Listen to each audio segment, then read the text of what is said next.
to all my 10th grade children. Hope you all are fine. Today I am here meeting you for the Unit 4 supplementary, the aged mother. Hope you are all fine and I welcome you back to the Z learning platform. Welcome. Happy to meet you again. Let's see, this is a story about an aged mother. Okay, so it's an extract from the Japanese folktale written by Matsuo Basho. The writer is Matsuo Basho and he has taken it from a Japanese folktale. It's a very interesting story and a story filled with wisdom. That is, you should not abandon old age people. That is the moral it's given here. When you abandon old age people, automatically young people will get into trouble. That's a reality also, in fact. If you see many people, those who give least importance to the people, that is, they feel they are grey-haired people, they have to be abandoned and they have to be given least importance to the words what they are giving.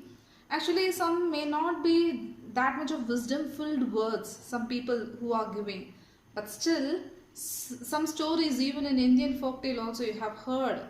Okay, one such story is in a country there was a cruel ruler who asked to abandon the old people, and finally when they all abandon the old people, in the same story like here, one young man alone will be safeguarding his parents, but finally he will get a solution for the problem.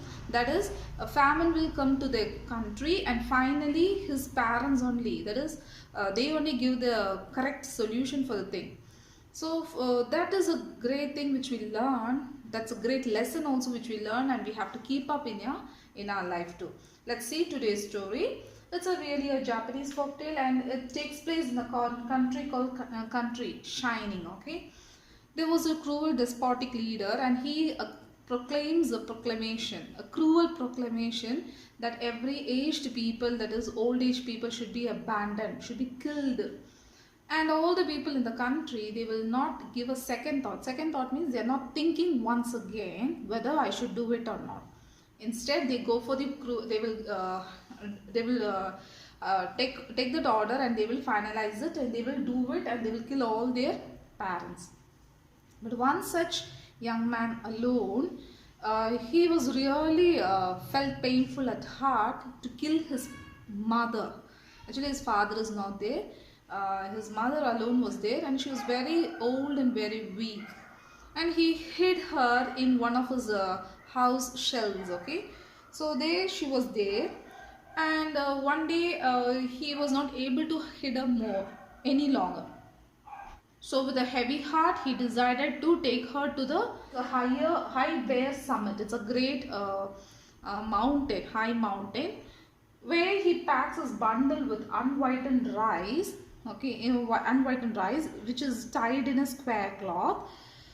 Which actually that unwhitened rice was cooked and he took it in a square cloth, and in a gourd. Okay, the spelling of gourd is G-O-U-R-D. Gourd is filled with sweet water. So this much of food and water he's carrying with him, making it in a bundle, and on his shoulders he carry his mother to that high summit. He will walk from here. Actually, that place is new to him. He don't know, he's not familiar about that country, that pathway. Only the travelers and others, hunters only use that places, not common people like him, common man like him. So he will be carrying his mother. As he's going, he's just looking on the peak, onto the peak, and he's walking with peak as the target, and he's walking. So whichever way you take it, you will reach the peak. That's the main thing. So he's going on, keep on going, climbing, and finally when he reached the peak of the summit, what he did is he collected few fallen pine needles, gathered it, prepared a bed for his mother. Slowly he laid down his mother there and covered her with a thick blanket and everything, gave the food, and with the tears, by shedding his tears, he left the place. He left the place and he bid goodbye to his mother. But his mother was not entirely different. She understood everything, the situation of her son, and she was giving a piece of advice like, my dear son, the pathway is really new to you. So be careful. don't get lost in the get lost when you get down from the mountain. So I have here and there, if you look carefully, you will be seeing piles of twigs here and there. Follow the piles of twigs and you will be easily able to reach your home back. Okay. So when he heard this one, he is not able to leave his mother like that, and he is taking a bold decision that, okay mother, you come with me. Let us either we die together, or sorry, we live together or die together. Any one thing will be happening. If the ruler is changing his mind, surely we'll be living together, or if he is going to be very cruel again, let us die together. No problem at all. I'm ready to die with you. But I'm not going to forsake you here, or leave you, or abandon you here in this bare mountain peak. So he's taking her back to his home, and again in the same place where he was hitting her. So with that great decision, he is getting down from the mountain. Actually, when you see, if you read the text, the writer will be notifying that once more he shouldered his burden. Actually, even she is weak and light and old, still she is a burden to the young people. That is, an old person is a burden to the young person. That's the main attitude what we have, everyone have in the current era, or for ages and centuries it's happening like that. So aged old people are taken as burden by the old young people. So here also the writer notes that word, like he once more he shouldered his burden. Really, that burden is not a ordinary non-living thing or anything. It's actually his mother. In fact, he addresses his mother as honorable mother. And this person, when he carries a bag, because what he points out is, she cannot able to do work or anything. She'll be staying in one place, and every time they have to give or supply everything, every need of her in her place, in her wherever she is in the house. Okay. So that corner she has to be, wherever in the corner of the house she stays or resides, everything should be supplied to her particular place, and she cannot do anything. So in fact, it's like a burden. So he was saying like that, and this person again carries her to the home. Back in the kitchen floor, okay, in the kitchen floor there was a walled closet for the food. That is like a small kind of a storeroom or a store place, or like a small godown is a big thing. It's a small place where we store our food items and other things. There what he is doing is, she is very shriveled and very weak, so she's able to fit inside that small closet, and she was kept inside, and all the food and everything was given to her in that particular closet inside. Actually, he is not torturing her, he is safeguarding her from the cruel clutches of the cruel proclamation of the despotic leader or the governor. I hope you understand that point of his attitude. So next what he is doing is, suddenly one day again there was a cruel proclamation. The governor is bringing out another cruel proclamation. Cruel proclamation in the sense, he is bringing out some kind of like a kind of a problem to the people, common people, and that was being proclaimed officially, and they have all to bring out the solution for that. They have to bring out the result for that. If anyone is not bringing the proper result, they will be put into death. So again they all started shivering, all the young men and all the people started shivering. They started thinking deeply what to do. They don't know what, they cannot concentrate in their work and everything. So again this person, he was also full of tensed. His face was really so sad and very filled with fear and all.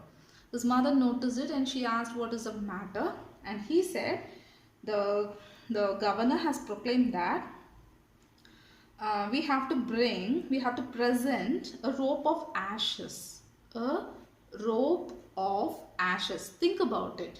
How can you present ashes as a rope to the governor? So it's really a great riddle and like a puzzle which cannot be solved so easily. So this person, in a great distress, he just shared it with his mother, and his mother was really cool enough. She said, you don't worry about that, you will get the solution for that, like that she said. Okay, so again on that particular day, previous night, what she is doing is, she's thinking, she started thinking. Okay, on the second day she gave the solution for that. You take some straw, make like a twisted rope. Okay, make a rope of twisted straw, and then you keep it on a row of flat stones. That is, you arrange collect some flat stones, arrange it like a row. Okay, and on that row of flat stones you just stretch this rope of twisted straw there, and on the windless night you have to burn it.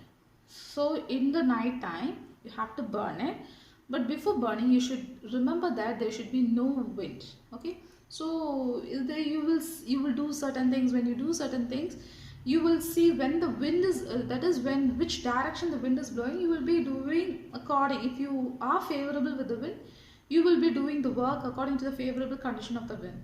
If it's not there, you will do such works in the thing. Okay, like that. In the same way, she's giving a great tip, like a kind of an advice, like you should not burn it in the wind. Okay, so this person was very careful. He gave this very kind of advice to every young man in the country. It was just shared very quickly, and everyone started doing, and this person was successful. People all did the same way as she has given them, advised them to do it. And finally, when the blaze died down, when the blaze, that is the fire, died down, they can see a rope of ashes on the stretched flat stones. Okay, that is the arranged row of flat stones. They can see a stretch of rope of ashes there, and they cannot take that ash to the and present it before the governor. So governor was came to that place and watched that. That is like experiment. Okay, the result of the experiment, and he saw it. He was really amazed to see that, and he was really perplexed. That is, how can you able so easily, so in a very thoughtful manner you have done it? How was it possible? Like that he was asking, and finally he was really afraid to, that is, disclose the truth. Still, with a great collecting all the courage, he opened the truth. That is, actually the solution I got was, it was from my mother.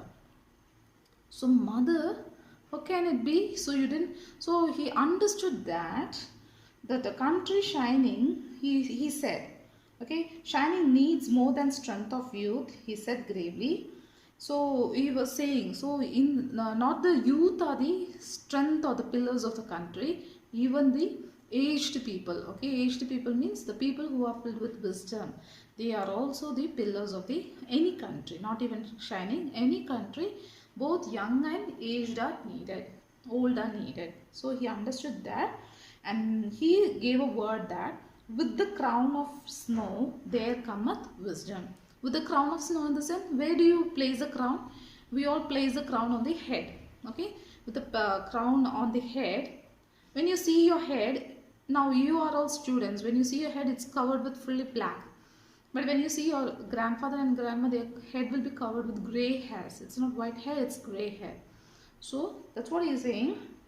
That head only is calling it as crown. So with the crown of snow, snow means white, like grey or white, whatever it is. There cometh wisdom. Only there you have the wisdom. Yes, that's the truth and that's the fact. So he is accepting that, and he abolished that cruel proclamation again from the country shining, and everyone was really happily living ever after without any such problems in the future. Hope you understood the story of the aged mother. Really, it's a thought-provoking and a wisdom-filled story. I hope that you have understood it. This is a moral lesson in your life. Never ever abandon your aged people or leave them in the old age house. Okay, without them your house is not, or your family is not going to be, is never going to be a complete one. So please don't do that mistake. Only with them, when you live with them, only when you can grow with them, you can be really a complete person. So keep this in mind. Have a nice day.